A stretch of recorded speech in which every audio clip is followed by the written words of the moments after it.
بسم اللہ الرحمن الرحیم اللہم صلی وسلم علی نبینا محمد رب اشرح لی صدری ویسر لی امری واحلل عقدۃ من لسانی یفقہوا قولی واجعل لی وزیرا من اہلی آمین یا رب العالمین۔ ڈاکٹر صاحب جزاک اللہ خیرا کثیرا۔ جیسے کہ آپ نے ارشاد فرمایا کہ گزشتہ پروگرام میں ہم بات کر رہے تھے امر بالمعروف و نہی عن المنکر کے فریضے کے حوالے سے۔ کچھ بات تو پچھلے ریکیپ کے تسلسل میں پچھلے پروگرام میں آ گئی تھی کہ دین کس بات کا نام ہے؟ اللہ تعالیٰ کے ساتھ، اللہ کی کتاب کے ساتھ، اللہ کے رسول علیہ السلام کے ساتھ وفاداری، اور مسلمانوں کے ائمہ اور ذمہ داروں کے ساتھ خیر خواہی، اور عام مسلمانوں کے ساتھ خیر خواہی۔ اسی تسلسل میں لوگوں کو خیر کی طرف بلانا، لوگوں کو شر سے بچانا، لوگوں کو نیکی کی دعوت دینا، لوگوں کو بدی سے بچانے کی کوشش کرنا، یہ لوگوں کا حق بھی ہے اور یہ ہمارا دینی فریضہ بھی ہے۔ پھر ہم نے یہ بات بھی جانی پچھلے پروگرام میں سورہ اعراف کی آیت نمبر 157 کی روشنی میں کہ یہ ذمہ داری خود حضور کی بھی تھی صلی اللہ علیہ وآلہ وسلم کہ نیکی کا حکم دینا اور بدی سے روکنا۔ پھر ہم نے یہ جانا کہ امت مسلمہ کو تو اسی کام کے لیے کھڑا کیا گیا۔ ختم نبوت کے بعد اب یہ ذمہ داری امت مسلمہ کے کاندھوں پر ہے۔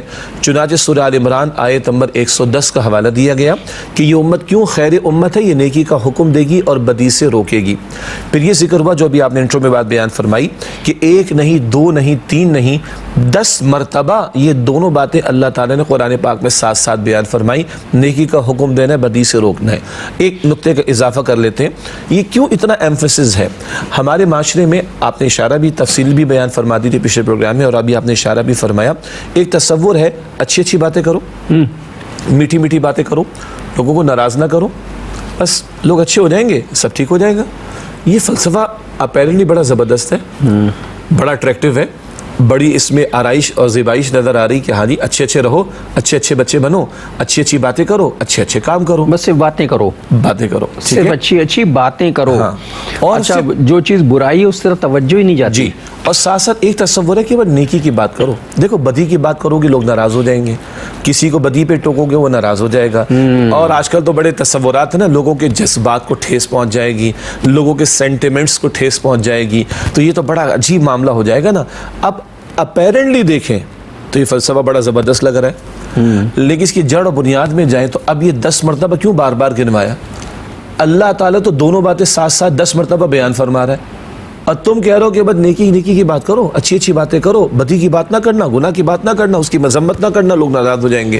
تو اللہ تعالیٰ شرک کی مذمت کرتا ہے، اللہ تعالیٰ کفر کی مذمت کرتا ہے، اللہ تعالیٰ شراب و جوے کو منع فرماتا ہے، اللہ تعالیٰ سود کو منع کرتا ہے، اللہ تعالیٰ غیبت سے روکتا ہے، اللہ تعالیٰ خیانت سے روکتا ہے، اللہ تعالیٰ وعدہ خلافی سے روکتا ہے۔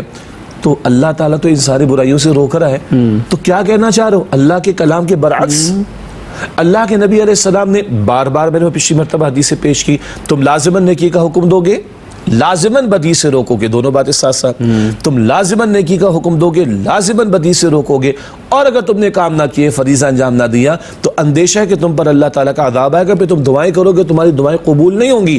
پھر حضور کی وہ حدیث پیش کی گئی پچھلے پروگرام میں بھی، ریکیپ ہی چل رہا ہے، تم میں سے جو بدی کو دے کے، منکر کو دے کے اپنے ہاتھ سے بدل دے، اگر ہاتھ کی طاقت نہیں زبان سے بدلے، اگر زبان کی بھی طاقت نہیں تو دل میں برا جانے، مگر ایمان کا سب سے ہلکا درجہ ہے، اور اس کے بعد تو ایمان رائی کے دانے کے برابر بھی نہیں۔ اگر بدی کو بدی نہیں سمجھتے، منکر سے نفرت تمہیں نہیں ہے، منکر کو تم برا نہیں سمجھتے ہو، تمہارے چہرے کا رنگ تبدیل نہیں ہوتا ہے، کچھ فیل ہی نہیں ہو رہا بدی کو دیکھ کر، منکر کو دیکھ کر، تو پھر ایمان تو ہے ہی نہیں، رائی کے دانے کے برابر بھی نہیں۔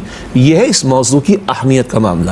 اور پچھلے پروگرام میں ہم نے ایک اور بات کی تھی، پچھلی قوموں پر عذاب نیکیوں کے چھوٹنے پر نہیں آیا، گناہوں کے ارتکاب پر آیا، شرک پر، کفر پر، پیغمبروں کی شان میں گستاخی پر، معاذ اللہ، ہم جنس پرستی پر، ناپ تول کی کمی پر پچھلی قوموں پر عذاب آیا۔